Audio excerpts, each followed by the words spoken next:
What if Bitcoin isn't revolutionary? 1,000 years ago, China invented digital money, on paper. Was it the future, or a fatal flaw we're repeating today with crypto? The digital gold rush.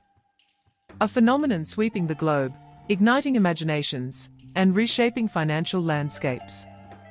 Cryptocurrency, a child of cypherpunk dreams of decentralized systems, has exploded from the internet's obscure corners into a multi-trillion-dollar market. As of January 2024, its total capitalization exceeded $1.7 trillion, dwarfing the GDP of many nations. But this meteoric rise has been anything but smooth. Bitcoin, a prime example, surged from under $1,000 to nearly $20,000 in 2017, a frenzy fueled by speculation. The subsequent 70% crash served as a stark reminder of the inherent risks. Fortunes were made and lost with breathtaking speed, and the debate surrounding cryptocurrency's legitimacy continues to rage. El Salvador's move to adopt Bitcoin as legal tender in September 2021 was met with both fervent praise and criticism, highlighting deep divisions. Championed by some as a revolutionary tool for economic empowerment, this digital asset is condemned by others as a speculative bubble waiting to burst. The collapse of FTX, a major cryptocurrency exchange, in November 2022, sent shockwaves through the entire ecosystem. Billions vanished, exposing vulnerabilities and potential for fraud. Criminal charges against its founder, Sam Bankman-Fried, further tarnished the digital asset space.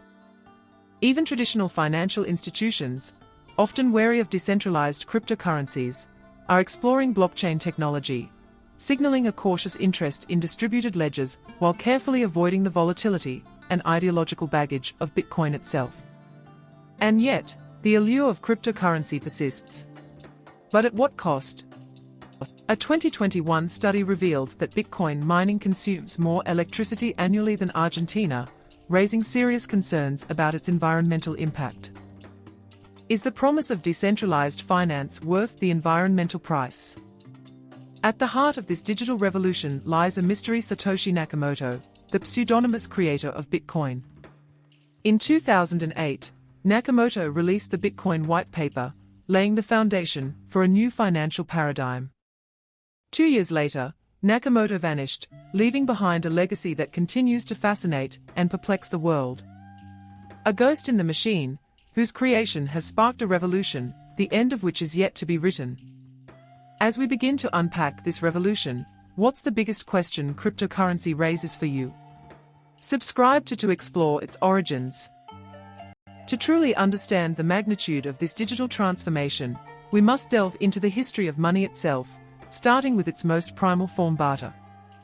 A system as old as civilization, yet beneath its seemingly simple premise lies a labyrinth of inefficiencies. Journey back to Mesopotamia, 6 millennia before our time. Farmers exchanged grain for livestock, but what happened if the farmer needed tools, not meat? Or the blacksmith craved textiles, not wheat? The double coincidence of wants, as economist Keith Davenport aptly termed it, becomes a formidable barrier. Both parties must simultaneously possess what the other desires, a hurdle that severely restricts trade.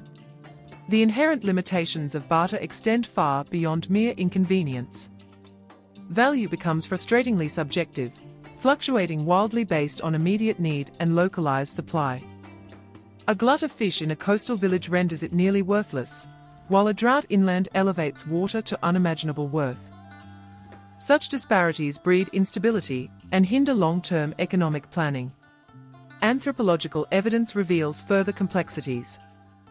Gift-giving in pre-monetary societies, often romanticized as altruistic, frequently carries implicit, binding obligations. A generous gift demands reciprocal generosity, creating intricate webs of social debt.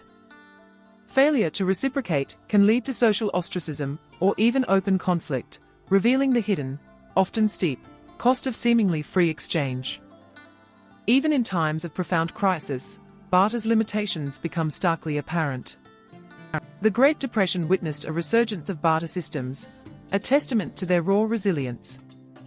Yet, the WIR cooperative in Switzerland, while providing a crucial lifeline to unemployed workers, operated as a parallel economy, ultimately unable to fully integrate with existing financial structures. The introduction of standardized coinage in ancient Lydia, around the 7th century BCE, marked a pivotal turning point. Gold and silver electrum coins, readily divisible and easily transportable, bypassed the cumbersome nature of barter with elegant simplicity. Trade flourished as the frustrating need for a double coincidence of wants vanished. The chaos and potential for exploitation inherent in barter are laid bare in historical accounts. Simplicissimus, a harrowing 17th-century novel, vividly depicts the desperate exchanges during the 30 Years' War, where survival often hinged on grossly unequal trades, fueled by abject scarcity and desperation. Even within the confines of a prisoner of war camp, a microcosm of society grimly emerges, governed by the wildly fluctuating value of cigarettes and coffee, a stark reminder that even in the most constrained environments, the need for a more efficient, reliable system of exchange relentlessly persists. China's quest for a stable currency is an age-old saga, a millennia-spanning story of humanity's enduring pursuit to master the elusive dance of value and exchange. The earliest chapters whisper of cowrie shells, their gentle clink echoing through time as currency as far back as 1600 BCE, during the Song Dynasty. These humble treasures from the sea served as a rudimentary, yet universally understood, medium of exchange. However, as society blossomed, the inherent limitations of these fragile shells became increasingly apparent. By the twilight of the Zhou dynasty, in the 3rd century BCE, necessity spurred innovation. Metal coins, often crude representations of tools like spades and knives, began to circulate. Their diverse shapes, mirroring the regional economies that birthed them, painted a picture of a fragmented monetary landscape, a patchwork of localized systems. The Qin dynasty, under Emperor Qin Shi Huang, sought to forge unity, not only on the battlefield but also in the bustling marketplace. He standardized the currency, decreeing that only round bronze coins, pierced by a square hole, would be recognized as legal tender. It was a bold attempt to impose order upon a chaotic system, yet even imperial decrees could not fully quell the challenges that lay ahead. The Han dynasty inherited this ambition, but found itself battling a persistent menace: counterfeit coins. The siren song of easy wealth proved too alluring, and the empire grappled with a rising tide of debased currency. Desperate measures were enacted, including fleeting experiments with government-issued dissect money, an ultimately unsuccessful attempt to control the narrative of value. Across successive dynasties, the weight and purity of coins relentlessly fluctuated, an ebb and flow that eroded trust and hampered trade. Picture the weary merchant, painstakingly weighing each coin, meticulously scrutinizing its metallic composition, forever uncertain of its true worth. This inherent inconsistency became a constant drag on the engine of commerce. By the Tang dynasty, in the 7th century CE, China was experiencing an unprecedented economic boom. Trade flourished, but the sheer volume of transactions exposed a critical flaw: transporting vast quantities of heavy coins was evolving into a logistical nightmare. For large-scale deals, the physical burden became simply untenable. This escalating strain birthed a precursor: flying money, or feiqian. These promissory notes, employed by merchants to circumvent the cumbersome transport of coins over long distances, offered a tantalizing glimpse of a world where value could be represented not by physical weight, but by a promise, a contract, a shared belief in a system yet to be fully realized. They were the nascent seeds of paper money, planted in the fertile soil of necessity and innovation, patiently awaiting the Song dynasty to bring them to full bloom. The Sichuan crisis: a perfect storm. Picture a province suffocating, not from floodwaters, but from iron. During the Song dynasty, Sichuan became the epicenter of iron production, its output far surpassing the needs of its own people. Yet, amidst this apparent prosperity, an economic paradox festered: a crippling shortage of money. The very substance intended to grease the wheels of commerce became a debilitating weight. The culprit: iron coins. Unlike their lighter, more convenient bronze counterparts, 10 iron coins were required to equal the value of a single bronze. Imagine the logistical nightmare this presented to merchants. Envision the arduous task of transporting enough iron currency across vast distances to purchase livestock or finalize deals for bulk goods. The sheer weight transformed even routine transactions into cumbersome, nearly impossible ordeals. This burden coincided with a period of intense political turmoil. The collapse of the later Shu kingdom in 965 shattered the established monetary systems, leaving a gaping void and creating a breeding ground for innovation, a desperate clamoring for alternative forms of exchange to fill the vacuum. Enterprising merchants, sensing opportunity amidst the chaos, stepped forward. By the late 10th century, wealthy traders in Sichuan began issuing privately produced paper receipts. These jiaozi, or exchange certificates, represented coins held on deposit. While initially representing coins, it's important to note that the security of these deposits varied, and there was a risk of merchant insolvency. Whether these deposits were fully insured or guaranteed by a central authority is a matter requiring further clarification. Initially, they were redeemable only at the issuing merchant's shop, a personal promise of future value. Then, in 997, a pivotal moment occurred. 16 of the most prominent merchants consolidated their power, effectively gaining a monopoly over jiaozi issuance. This standardization injected a newfound legitimacy into the paper currency, dramatically expanding its acceptance and influence throughout the region. Further complicating matters, local authorities across Sichuan were independently minting their own iron coins, each varying wildly in weight and purity. This created a confusing, mistrustful environment. Which coin truly held its stated value? Jiaozi, backed by the reputations of established merchants, offered a more reliable alternative, a safe harbor in the raging storm of monetary uncertainty. The Song government, initially content to observe from afar, eventually recognized the inherent value of jiaozi in facilitating trade. By 1024, the state seized control, officially adopting paper money as the national currency. A private solution to a localized crisis had blossomed into a nationwide experiment, a radical leap with profound implications for the future of finance. The birth of jiaozi, a revolutionary idea. Picture a world suffocating under the weight of its own riches. Sichuan province, bursting with iron production, paradoxically teetered on the brink of economic paralysis, strangled by the sheer bulk of coinage. Then, a spark ignited. Driven by necessity, private merchants sought a solution, pioneering deposit receipts, promises representing stored value, liberating transactions from the tyranny of physical exchange. These nascent jiaozi embodied a radical concept: value unchained from tangible metal. Yet, their localized triumphs couldn't cure the systemic ailment. The Song Dynasty, ever perceptive and pragmatic, observed this ingenious innovation. Recognizing its potential to unlock the nation's economic gridlock, the imperial court swiftly seized the reins. In 1023, a pivotal decision reshaped the financial landscape: the establishment of an official paper money administration. This wasn't mere money printing, it was a calculated intervention, a stroke of genius. The government-issued jiaozi were meticulously crafted, fortified by substantial reserves of silver and copper, firmly anchoring their perceived worth. Imagine it as a finely tuned equation. Unwavering trust in the government's backing, coupled with the sheer convenience of lightweight currency, yielded an explosive surge in economic velocity. Long-distance trade flourished as never before. Merchants were freed from the constant threat of banditry and the agonizing burden of transporting cumbersome chests of coins. Commerce expanded exponentially, knitting together distant regions and birthing a new era of unprecedented prosperity. However, this nascent system wasn't without its imperfections. Early jiaozi notes weren't designed for immortality. To thwart forgery and safeguard stability, they possessed a limited lifespan, typically 2 to 3 years. A meticulously planned system of periodic exchange was implemented, compelling citizens to redeem their old notes for fresh ones.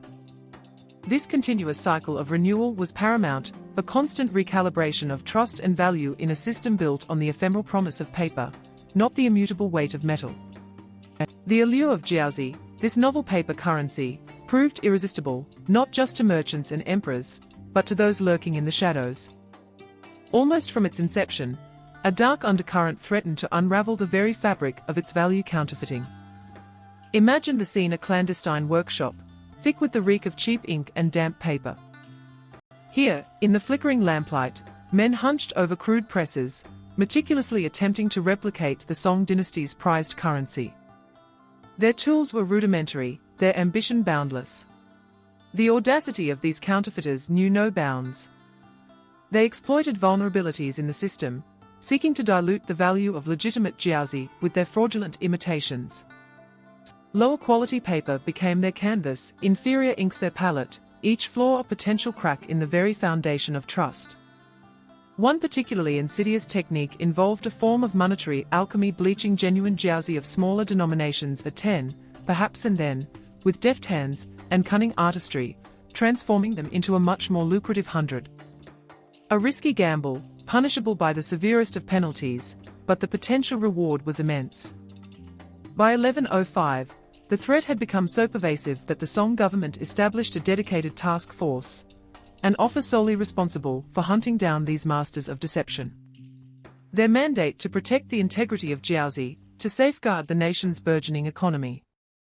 Punishments were draconian, a stark deterrent meant to quell the rising tide of fraud. Imprisonment awaited those caught red-handed, for repeat offenders, or those involved in large-scale operations. The ultimate price was exacted: execution. Yet, despite the severity of the consequences, the lure of easy wealth proved too strong for some. The battle against counterfeiting became a cat-and-mouse game, a constant escalation of security measures and increasingly sophisticated forgeries. The government responded by regularly issuing new versions of jiaozi, each iteration boasting updated security features, intricate patterns woven into the paper, embedded threads designed to thwart replication, and ever more complex watermark designs. But even these measures proved insufficient. The counterfeiters, driven by desperation and greed, continually found new ways to circumvent the safeguards. The widespread proliferation of fake jiaozi slowly eroded public confidence, a critical blow to a system built on trust. A system ultimately weakened, not by its inherent design, but by the relentless pressure of those who sought to exploit it. And in that struggle lies a crucial lesson for the digital currencies of our own age. But the seeds of jiaozi's demise were sown not by criminal hands, but by the very institution entrusted to safeguard its value, the Song government itself. Initially, around 1024, in the vibrant markets of Chengdu, Sichuan, jiaozi arose as a pragmatic solution to a crippling coin shortage. By 1120, the state had centralized its production, ostensibly to ensure standardization and control. The system hinged on a crucial principle: limited issuance backed by tangible reserves of silver and iron coins. This foundation of fiscal prudence, however, proved tragically short-lived. As the Song dynasty confronted escalating military expenditures and persistent budget deficits, the temptation to circumvent financial constraints became irresistible. The printing presses, once symbols of economic innovation, transformed into instruments of fiscal recklessness. Beginning in the late 12th century, the government embarked on a path of unrestrained monetary expansion.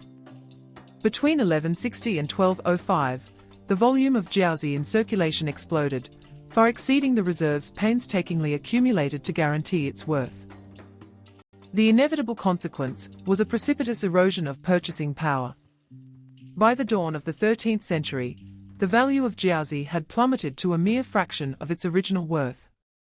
Everyday transactions demanded exponentially larger quantities of paper money to secure the same goods, unleashing a devastating wave of hyperinflation. Some historical accounts suggest a depreciation exceeding a staggering 99%. This unchecked monetary debasement inflicted profound economic hardship, fueled social unrest, and ultimately undermined the Song dynasty's capacity to withstand the mounting pressures from external invaders. The jiaozi experiment, once a beacon of financial ingenuity, serves as a stark cautionary tale of the perils of unchecked monetary expansion and the fragility of trust in the absence of fiscal discipline. Lessons from the past: jiaozi's legacy. The genesis of jiaozi, around 960 AD in Sichuan, wasn't born of abstract economic theory, but from a very real, practical necessity. Iron shortages had crippled coin production, just as burgeoning trade demanded a more convenient medium than cumbersome strings of copper coins. This need found its initial answer in promissory notes issued by private merchants, early forms of jiazi. However, this decentralized system quickly exposed its inherent vulnerabilities. Fraud ran rampant. Unscrupulous merchants issued notes without adequate reserves, rapidly eroding public trust. The parallels to the early days of cryptocurrency, with its unregulated exchanges and often questionable initial coin offerings, are strikingly undeniable. Recognizing the escalating systemic risk, the Song government intervened, nationalizing jiazi issuance between 1020 and 1023. A dedicated jiazi office was established in Chengdu, its mission to back the paper currency with substantial reserves of silver and cash. This marked a pivotal moment, the birth of the world's first government-backed paper currency. The intent was clear: to instill unwavering confidence and stabilize the fledgling monetary system. Yet, even with the firm hand of state control, challenges persisted. By 1120, the government was issuing an astonishing 188,000 strings of jiazi annually. This rapid expansion, while undeniably facilitating trade, also created significant and concerning inflationary pressures.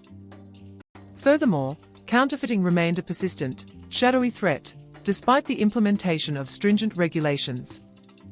Historical records document unsettling instances of officials colluding with counterfeiters, starkly highlighting the inherent difficulty of securing even centralized systems against the corrosive influence of internal corruption. The cryptographic security of modern blockchain offers a potential advantage in this arena, but even it is not immune to vulnerabilities in its implementation and overall governance.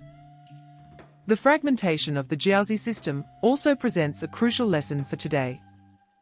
Regional variations inevitably emerged, such as the Huizi in the Huai River region, each burdened with differing redemption rates and expiration dates. This lack of standardization severely hindered trade and weakened the overall monetary system. Similarly, the current proliferation of competing cryptocurrencies, each boasting its own protocols and functionalities, could easily lead to similar inefficiencies and damaging fragmentation. Finally, the Jin invasion in the 12th century delivered a fatal blow to the jiazi system in many regions. Geopolitical instability triggered runaway hyperinflation, and ultimately, the widespread abandonment of paper currency. This starkly underscores the vulnerability of any currency, be it digital or physical, to the devastating impact of external shocks, and emphasizes the critical importance of building resilience in the face of unforeseen events. The jiazi story is far more than a mere historical footnote. It stands as a compelling laboratory experiment in monetary innovation, offering invaluable insights into the complex interplay of regulation, security, scalability, and above all, trust, the very factors that will ultimately determine the fate of cryptocurrency itself. Decentralization versus centralization, a critical divergence. While both jiazi and many cryptocurrencies marked a move away from commodity-backed currency, their operational frameworks couldn't be more different. Jiazi, born in Sichuan around 1024 AD to ease the burden of scarce copper coins, ultimately became an instrument of the Song Dynasty's centralized authority. The Office for Paper Money controlled its creation, dissemination, and valuation. Each transaction, each note, could be traced back to the imperial treasury. Contrast this with the architecture of a decentralized cryptocurrency. Instead of a singular issuing body, a distributed network, driven by cryptographic consensus, validates transactions. This foundational change distributes power, in theory lessening the potential for manipulation and single points of failure. Yet, this theoretical benefit brings with it novel complexities. With jiazi, the guarantee, however imperfect, rested with the state. Counterfeiting, although widespread and met with harsh penalties, represented a direct challenge to the government's power. The lifespan of jiazi notes, intentionally restricted to compel regular exchange, enabled the state to regulate the money supply. A centralized ledger, while susceptible to corruption, offered a clear record. Cryptocurrencies, lacking this central command, depend on cryptographic safeguards and game-theoretic incentives to uphold integrity. The lack of a central authority demands a different kind of trust in the underlying code, the network's resilience, and the distributed consensus mechanism. But is this trust truly more secure? Or does it merely relocate the point of vulnerability, revealing new avenues of attack in the digital landscape? Imagine a world transformed, not by the gleam of gold, but by the silent language of code. Borders, once defined by maps and treaties, now blur through trust in algorithms. Today, cryptocurrency ownership extends to nearly 4% of humanity, a global embrace involving hundreds of millions. But what future for finance does this digital dawn truly herald? Look to El Salvador, the nation that adopted Bitcoin as legal tender. A bold experiment, brimming with both promise and peril, where a substantial portion of its national reserves now sways to the unpredictable rhythm of the crypto market. However, this decision has been met with controversy and resistance within the country. This is a mere glimpse into a possible tomorrow, where digital currencies could offer a lifeline to the 1.4 billion adults worldwide currently excluded from traditional banking. Decentralized finance, or DeFi, beckons with the allure of a parallel financial universe. Protocols designed to function without intermediaries, their collective value, measured in total value locked, surges and plummets with breathtaking speed, a vivid illustration of both their revolutionary potential and their inherent instability. A tantalizing prospect, yet one shrouded in intricate complexities. But this digital gold rush demands a reckoning. The Bitcoin network alone devours a staggering quantity of electricity each year, rivaling the energy consumption of entire countries. A stark reminder that innovation must be tempered with accountability, with a responsible stewardship of our planet's finite resources. And the promise of anonymity, so deeply woven into cryptocurrency's appeal, casts a long shadow. Billions of dollars course through the arteries of illicit channels, underscoring the urgent need for comprehensive regulation and fortified security measures. A relentless game of cat and mouse between visionary innovators and those who seek to exploit the system's vulnerabilities. The cryptocurrency market, a dizzying roller coaster of unparalleled volatility, where fortunes are forged and obliterated in the blink of an eye. The peak, a market capitalization brushing against $3 trillion, a moment of euphoric triumph followed by a sobering and precipitous fall. A harsh lesson in the intrinsic risks of unregulated speculation. Is this truly the future of money? A decentralized utopia, or a digital Wild West? The answer, perhaps, lies not solely within the technology itself, but within our collective wisdom to guide its evolution. A future where innovation serves not to amplify inequality, but to cultivate a more just and sustainable global economy. The jiaozi, those fragile slips of paper, whispered promises of prosperity and stability, a siren song of wealth that resonated throughout the Song Dynasty. Initially, trust bloomed, deeply rooted in the vast silver reserves held by powerful merchant guilds. This burgeoning faith ignited an unprecedented economic explosion, a surge of urbanization, and a flowering of trade the world had rarely witnessed. Jiaozi had legal backing, giving it the force of law, the power to settle debts and to pay taxes. But history delivered a harsh, unforgettable lesson. The allure of easy money, the siren song of unchecked power, proved tragically irresistible. To finance its insatiable military ambitions, the Song government flooded the market with jiaozi, relentlessly diluting its value and igniting the insidious flames of inflation. The very bedrock of trust began to crumble and fracture. The Song dynasty, weakened from within by its own flawed monetary policies, ultimately met its demise. Some historians argue that the over-reliance on paper money rendered the empire fatally vulnerable, its economic arteries exposed to the predatory grasp of the ascendant Jin dynasty. The Yuan dynasty, the Song successors, inherited the paper money system, only to repeat the devastating cycle of overissuance and hyperinflation, a stark and haunting reminder of the perils of unchecked monetary expansion. The collapse of the jiaozi system underscores the critical and enduring importance of trust, stringent regulation, and, above all, scarcity in maintaining a stable and reliable currency. While seemingly disparate, The Song Dynasty's paper money, jiaozi, and modern cryptocurrency share key properties: scarcity enforced by a central or decentralized authority, cryptographic security, in the case of cryptocurrency, and most importantly, a reliance on trust in a system not backed by tangible assets. Understanding the historical successes and failures of jiaozi provides a valuable framework for assessing the viability and risks associated with cryptocurrency. Given this historical parallel, do you believe the decentralized nature of cryptocurrency provides sufficient safeguards against the pitfalls that ultimately doomed the jiaozi? Or are we destined to repeat history's mistakes? Share your thoughts in the comments below.